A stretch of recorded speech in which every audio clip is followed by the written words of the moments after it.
Welcome back to the channel, everybody. Sorry for the long delay for this third video. The wife and I have been trying to put a new kitchen in real fast. You know how that goes. We've been grinding on it for about 3 weeks now, so the video took a back seat. We're almost done, but this vanity top project is done and has been done. Um, so here's the third video. So I made a change of plans, made it audible. I was originally going to leave the bug holes untouched, but I decided to fill them. I don't know. There were so many of them, and it was a vanity top. I wanted it to be sealed up.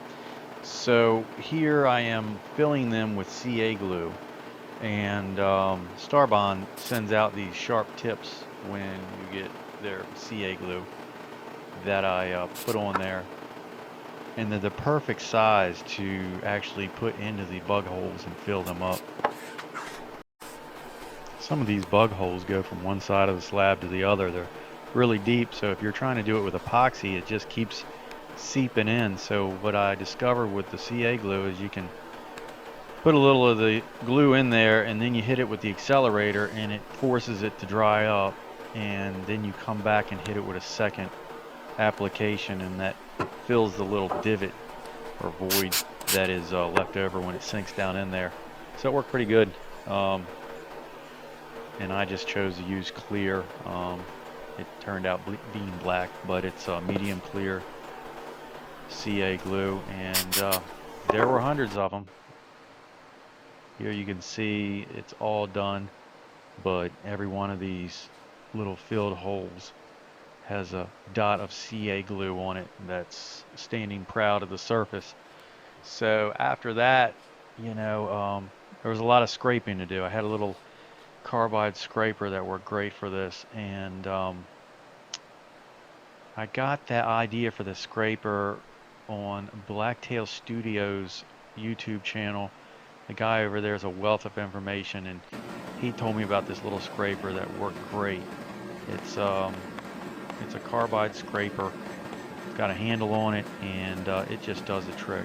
It's almost like a really stiff card scraper. It's perfectly flat, so it doesn't dig in like a chisel would, and it just scrapes right along. And I went across the grain, and it just kind of floats across the top and shaves it off. So it worked pretty good. It was time consuming, but I'm glad I did it, and it was well worth it.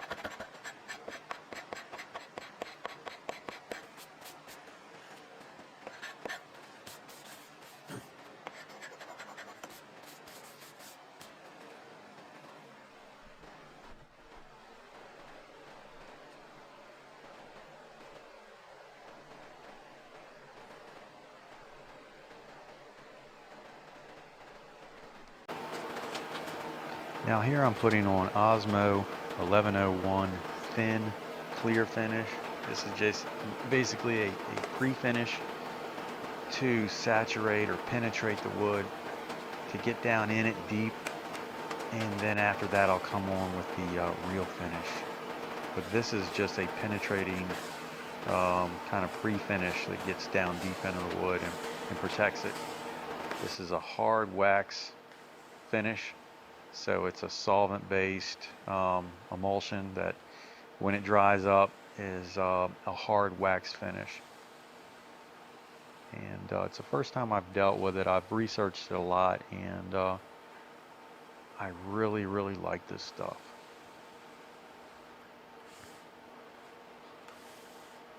So you put this on kind of different than any like a polyurethane. Honestly, I put it down a lot more liberally than you're supposed to. You're supposed to stay pretty lean with it, and they recommend you putting it on with a non-abrasive Scotchbrite pad. So, and then after that, you can actually use a floor buffer or car buffer to work it around your piece. So here I kind of just drizzled it on and just moved it around the wood with a scraper. You can see where I first drizzled it on, and then I came back and moved it around, that it had soaked in further. That all evens out in about 3 minutes. It's just it just had a head start on the other stuff of penetrating. So about 3 minutes, that just straightens itself out.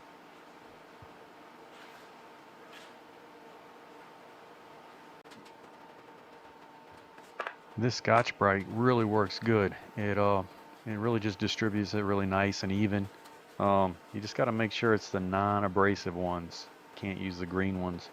You don't want to really be sanding the wood. It's the white ones, and these are the ones you're supposed to use. Here I'm pushing it around with a paintbrush. It's not really necessary, but it's just kind of in my grain to apply a finish with a paintbrush, but it is completely unnecessary with this stuff. And this is basically the last time I do that. After this, I go ahead and take the same Scotchbrite pad and stick it under this cheap Ryobi buffer I bought at Home Depot, and it works great. The buffer doesn't really buff the wood. What it does is it kind of throws the finish around in a very random but even pattern, and that's really what you want with this stuff, is you want it to be even. It's been about 7 hours, and here I am applying the Osmo 3011 gloss finish. So this is the actual finish that's going to go on, and it's going to be 2 or 3 coats. But yeah, you can see that this is a lot thicker than the penetrating oil. This is more of a, of a top coat. So I applied the same way, just put it on with the scraper just to move around, and then I came back with a buffer. They basically recommend the same kind of practice with putting on all their finishes. It's the same kind of wax finish between the penetrating fluid and the top coat. It's just one's thicker than the other, and they mix it a little different for the gloss. Then they have a satin, and they have a matte. So even with the gloss, you're not going to get a shiny epoxy finish, but you will get a shine with it. But it's still going to have like a classic real wood finish to it. And it works really good with epoxy, because you get basically the same finish and the same sheen on the whole thing.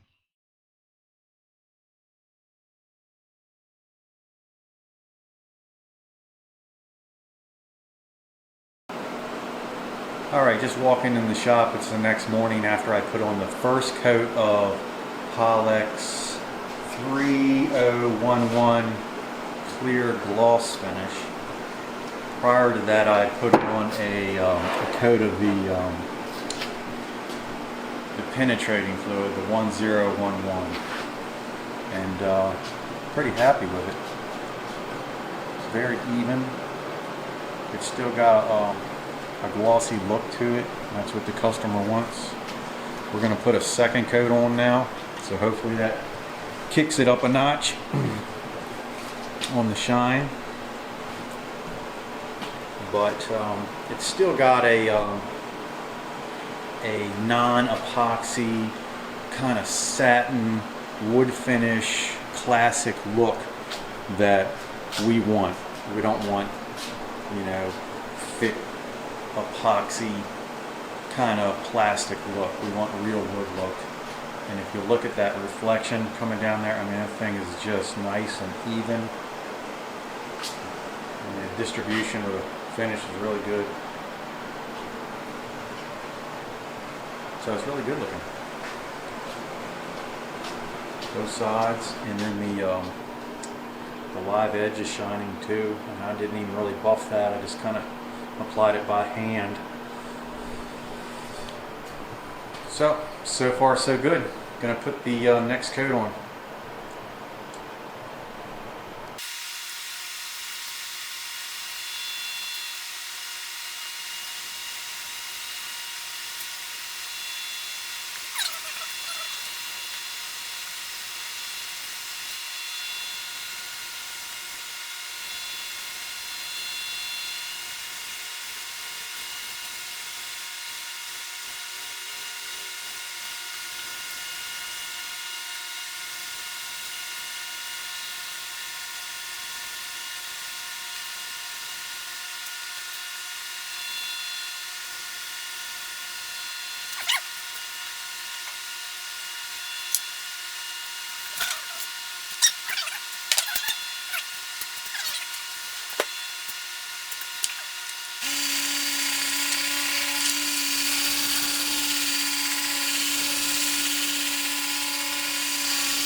Well, this is a third coat of Osmo. I just applied, put it on with the buffer.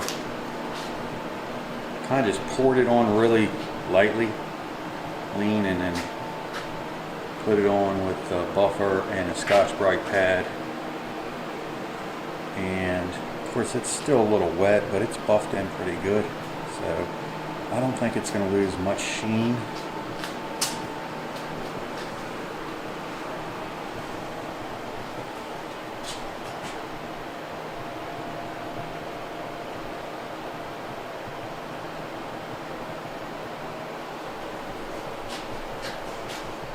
It's hard to get a angle without any glare. Sorry about that.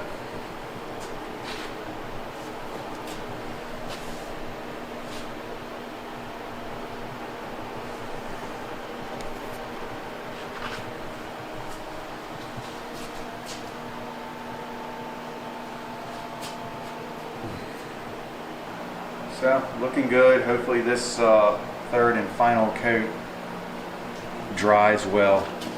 The temperature is dropping outside. I'm running a heater down here and 2 dehumidifiers to keep the air just like it would be in a house.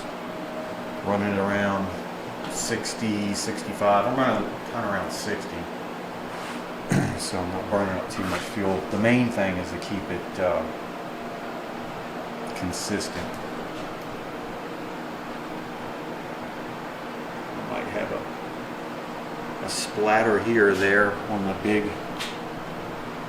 slab I see, but I'm not going to touch it. It's going to dry and tighten up and you won't see it. And it's a fine line with this Osmo with putting it on. If you put on not enough, it's not going to get to its maximum gloss or potential, and you're not getting, it's too lean. But if you put too much on, it's like a waxy buildup, and you can actually scrape it off with your fingernail. So you don't want to get that much on. So I was really debating whether to go with a third coat. So fingers crossed it'll dry out nice and tight and not sticky, and be smooth the way it has been through the whole thing. This stuff's really cool. It's not like a poly or a stain where you have to raise the grain, or it does not raise the grain when you put it on. You don't have to worry so much about dust in the air. It's just a wax, and when you buff it, it kind of drives it down into the grain. So it's a pretty neat finish. It's the first time I've ever used it. I think I'll use it again. It's really cool, and I can certainly see how this will keep the wood stain free and protect it from water, because I mean it's a straight up 3 coats wax coating. So you can spill wine on it, they claim, and even one person accidentally spilled black dye on his workbench that was treated with Osmo, and it wiped up. So seeing how this is going to be in a wet environment, being a vanity top, hopefully it's going to do the trick. So anyhow, that's it for now. So thanks for checking out the series. It was a lot of fun. It probably took a total of 40 hours to get this thing built. A lot of sanding, a lot of flattening, but it turned out very nice. The customers were beyond ecstatic, happy with the vanity. So here it is installed. Obviously the plumbing isn't hooked up, but that's it with the vessel sink, and they still have to put the spigot on it. But turned out beautiful, and they're happy with it. I'm happy, so it's all good. So please hit like and subscribe if you enjoy the video, and hit the bell that lets you know when a new video comes out. And God bless.